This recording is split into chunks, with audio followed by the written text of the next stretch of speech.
અમદાવાદ પૂર્વ લોકસભા બેઠકના EVM strong રૂમમાં રખાયા છે અને એલડી એન્જિનિયરિંગ કોલેજમાં સ્ટ્રોંગ રૂમ બનાવવામાં આવ્યું છે. સ્ટ્રોંગ રૂમની સુરક્ષાને લઈને પોલીસનો ચુસ્ત બંદોબસ્ત પણ ગોઠવી દેવામાં આવ્યો છે. તો સ્ટ્રોંગ રૂમની ત્રિસ્તરીય સુરક્ષા ગોઠવાઈ છે. પોલીસ અધિકારીઓ દ્વારા સુરક્ષાનું નિરીક્ષણ કરાયું અને 4 જૂને સ્ટ્રોંગ રૂમને ખોલવામાં આવશે.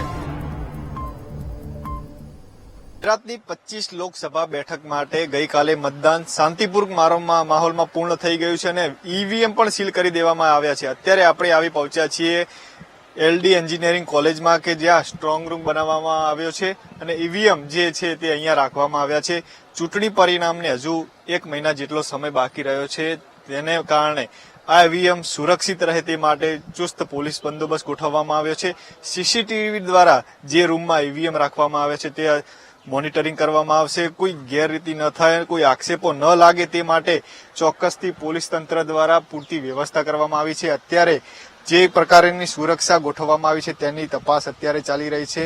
કોઈ આક્ષેપો કોઈ પક્ષ દ્વારા ન કરવામાં આવે ઈવીએમને લઈને, તેના કારણે ચોક્કસથી યોગ્ય તપાસ અત્યારે ચાલી રહી છે. પોલીસ અધિકારીઓ અત્યારે એલડી એન્જિનિયરિંગ ખાતે જે સ્ટ્રોંગ રૂમ બનાવવામાં આવ્યો છે તે આવી પહોંચ્યા છે અને જે સુરક્ષાને લઈને જે પહેરો ગોઠવવામાં આવ્યો છે તેની તપાસ કરી રહ્યા છે. ચોક્કસથી કહી શકાય કે જે શાંતિપૂર્ણ માહોલમાં લોકસભાની ચૂંટણી પૂર્ણ થઈ છે, 25 લોકસભા બેઠક પરથી જે ચૂંટણી પૂર્ણ થઈ છે તેના અત્યારે એલડી એન્જિનિયરિંગ કોલેજમાં જે અમદાવાદ પૂર્વની લોકસભા બેઠકના જે મતદાન મથકો હતા ત્યાંથી ઈવીએમ અત્યારે સીલ કરીને આ સ્ટ્રોંગ રૂમમાં રાખવામાં આવ્યા છે, જેને કારણે ચોસ્ત પોલીસ બંદોબસ્ત ગોઠવવામાં આવ્યો છે અને ઈવીએમને લઈને કોઈ પક્ષ દ્વારા કે કોઈ લોકો દ્વારા સવાલ ન થાય તે માટે ચોક્કસથી પૂરતી વ્યવસ્થા અહીંયા ગોઠવવામાં આવી છે.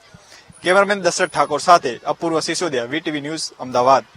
લોકસભાની ચૂંટણી ગુજરાત રાજ્યની 25 બેઠકો માટે છે, ત્યાં ગઈકાલે મતદાન શાંતિપૂર્ણ માહોલમાં પૂર્ણ થઈ ગયું છે અને ઈવીએમ પણ સીલ કરીને સુરક્ષિત સ્થળે ખસેડવામાં આવ્યા છે. અત્યારે આપણે આવી પહોંચ્યા છીએ એલડી એન્જિનિયરિંગ કોલેજમાં કે જ્યાં અમદાવાદ પૂર્વ લોકસભા બેઠકના મતદાન મથકોના જે ઈવીએમ છે તે અહીંયા સ્ટ્રોંગ રૂમમાં રાખવામાં આવ્યા છે.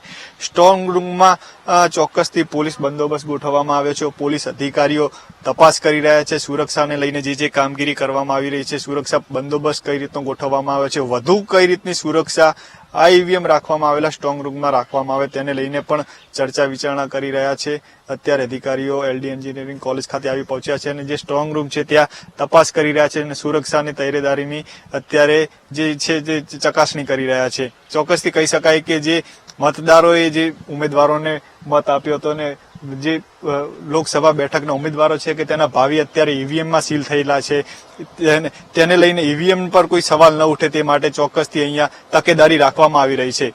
કેમેરામેન દશરથ ઠાકોર સાથે અપૂર્વ સિસોદિયા, વીટીવી ન્યૂઝ, અમદાવાદ.